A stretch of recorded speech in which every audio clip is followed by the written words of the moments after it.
Comienzan las campañas electorales, así que aprovechando el tema de hoy será lavado cerebral. Comenzamos. El lavado de cerebro, también conocido como reeducación o adoctrinamiento, es básicamente tomar algunas ideas que ya tienes preconcebidas, borrarlas y en su lugar poner ideas nuevas en un lapso de tiempo muy corto y con técnicas persuasivas. Algunas son más agresivas que otras. Estas técnicas de persuasión se las debemos al resurgimiento del cristianismo en el Nuevo Mundo, o sea, en el continente americano, y sobre todo a un pastor, Jonathan Edwards, que en 1735 creó sus primeras congregaciones en Massachusetts. Recordemos que ellos venían del continente europeo, eran británicos y estaban llegando a tratar de convertir nativos americanos. Bueno, pues este cabrón encontró, quizás accidentalmente, una forma muy eficaz de convertir a estos nativos americanos y ya después la sistematizó, que fue replicado por otros pastores y después por políticos, y de ahí se vino todo el desmadre. Voy a explicar con un par de ejemplos cómo se hace esto a nivel político y religioso. Tradicionalmente, para empezar un lavado cerebral, tienes que poner a tu congregación o a tus militantes o a la gente a la que quieres convencer, tienes que ponerlos en las emociones correctas, y la emoción correcta para un lavado cerebral es el miedo, la preocupación, la ansiedad extrema, la excitación. Todas esas son estados mentales donde el ser humano es muchísimo más sugestionable, perdemos la capacidad de juicio. Mientras tenemos miedo, nuestra mente, digamos que de alguna forma se limpia para lidiar con nuestros instintos ante una situación de peligro. Por eso muchos discursos políticos empiezan primero metiéndote en ese estado de preocupación, empiezan diciéndote cosas que siempre ha habido y que siempre va a haber, como falta de empleo, falta de oportunidades, falta de buenos servicios. Ahí es donde ya estás empezando con este juego de sugestión, estás poniendo a la gente en un estado mental donde posteriormente, ante el miedo, va a ser altamente sugestionable. Todos los políticos hablan de una forma muy parecida entre ellos cuando hablan hacia el público de ciudadanos y ciudadanas. Estamos ante un grave problema. O los religiosos o los hipnotistas. Los hipnotistas tienen este tono de sientes tus párpados pesados. Bien, esa técnica tiene su nombre y se llama técnica de voz rodada. Si pudiéramos poner un metrónomo, que es esta cosa que mide la velocidad de una canción, veríamos que la voz rodada debe tener un ritmo entre 60 a 75 BPM. Se tiene que hablar con voz pausada, con voz firme, acentuando bien cada palabra, y eso ya te va metiendo poco a poco en un estado alterado de conciencia, donde vas a ir perdiendo la capacidad de juicio. Esto es un fenómeno muy estudiado y que lo utilizan políticos, religiosos, publicistas e hipnotistas.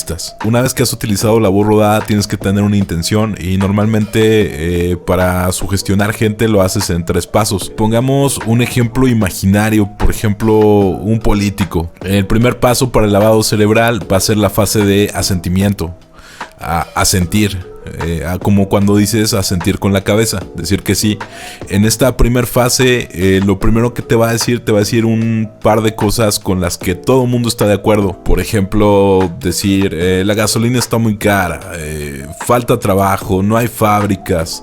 Son cosas con las que sabe que todo el mundo va a estar de acuerdo porque son ciertas. Ya estás estableciendo algo con lo que toda la gente va a estar de acuerdo contigo, y lo tienes que remarcar con tu lenguaje corporal, asentir con la cabeza, y que la demás gente inconscientemente asienta también con la cabeza. Eso ya está estableciendo que la sugestión está tomando efecto, se está llevando a cabo. La segunda parte de un buen lavado cerebral se le denomina truismo o truismos, y en esta parte es donde te empiezan a meter información que puede o no ser cierta, o puedes o no estar de acuerdo, pero como ya pasaste por la primera fase de asentimiento, empiezas a perder capacidad de juicio y empiezas a ser más flexible y a pensar en que posiblemente sea cierto. Los truismos en la clase política normalmente se ejemplifican cuando te empiezan a meter gráficas y porcentajes que pues realmente no puedes comprobar si es cierto. Te empiezan a decir cosas como el 60% de la población está insatisfecha con tal cosa. En el 2019 un 83% de la población sufrió de tal cosa.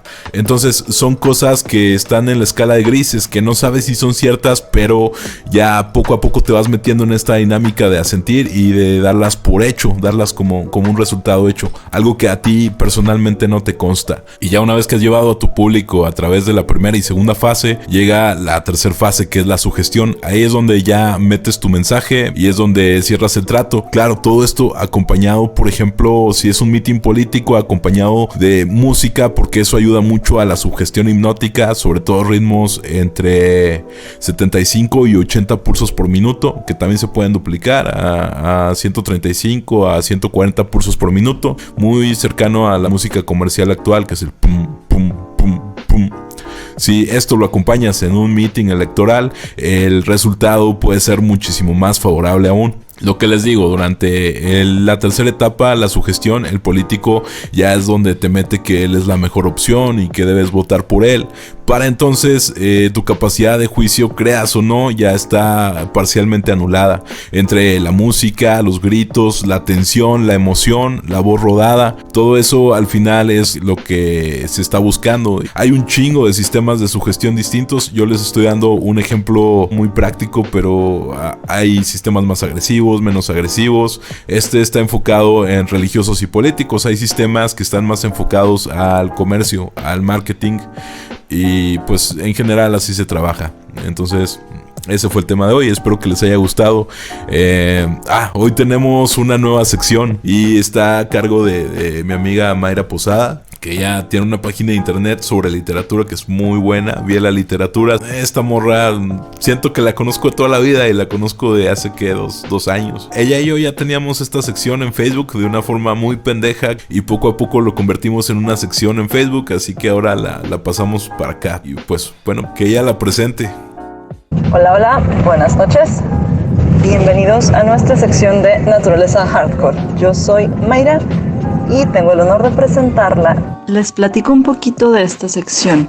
Alguna vez, rolando por Facebook, nos topamos con una publicación acerca de las mariposas, las cuales son seres vivos que la gente asocia con cosas lindas, tiernas, dulces. Incluso se asocian con el amor, con el romanticismo o con ternura, de la realeza. Y resulta que las mariposas son lo que llamamos naturaleza hardcore, porque se alimentan de cadáveres, algunas comen carne y la gran mayoría son como básicamente moscas, ¿no? Les gusta comer desechos en la peor extensión de la palabra.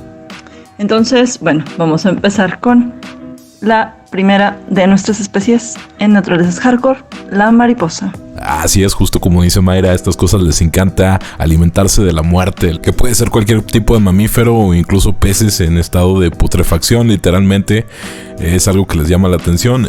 También cuando no encuentran néctar, pueden comer fruta en estado de putrefacción, la cual ya se está fermentando, convirtiendo sus azúcares en alcohol etílico, alcohol del chido, y pues sí se ponen también unas borracheras, literalmente. O sea, esto es cierto, las güeyes se ponen pedas con fruta fermentada, lo cual los vuelve unos animales muy hardcore y muy interesantes. E incluso cosas más oscuras, como lo que hace la variedad Maculinea rebelli, que cuando son orugas imitan el sonido de las hormigas reina para que las hormigas obrero las lleven hacia dentro de la colonia y las traten como reinas en lo que se están desarrollando. En ese proceso pues se alimentan de lo que regurgitan estas hormigas para ellas, y cuando la comida escasea incluso se comen a las hormigas bebés, se las dan en sacrificio y se las comen estos hijos de perra. Y pues ya no puedo ver igual a las mariposas porque son carnívoras, se emborrachan, algunas tienen tendencias parasitarias como esta que les acabo de mencionar, comen cadáveres y comen excremento. Güey, es un animal muy hardcore. Y bueno, esta fue nuestra primera cápsula de naturaleza hardcore, gracias a Mayra. Y hablando de Mayra, voy a recomendarles uno de los libros que ella me recomendó a mí, de hecho me lo envió, y es Así habló Zaratustra, pero en manga, que es la mamada, porque pues yo ya había leído la obra clásica, la de Friedrich Nietzsche, y tener la versión manga es otra onda. no es la obra clásica tal cual, es un manga filosófico, es una historia adaptada para dar el mismo mensaje de Así habló Zaratustra, con personajes completamente distintos y en manga. A este tipo de manga en Japón se le denomina seinen, que es digamos que es un estilo de manga que no va dedicado a adolescentes, es para un público adulto. Entonces igual sigue siendo un libro muy interesante, una obra con la que puedes complementar lo que ya leíste en el Así habló Zaratustra de Friedrich Nietzsche y abordas temas como el superhumano y cosas bien cabronas que deberías leer, es recomendado. Y pues nada, esa es mi recomendación literaria del día de hoy. Recomendación musical no hay porque ya duró un chingo el capítulo y ya me quiero ir a dormir. Yo soy Roy Juárez, esto es Carpe Noctem y gracias por vernos, nos vemos en la siguiente. Paz.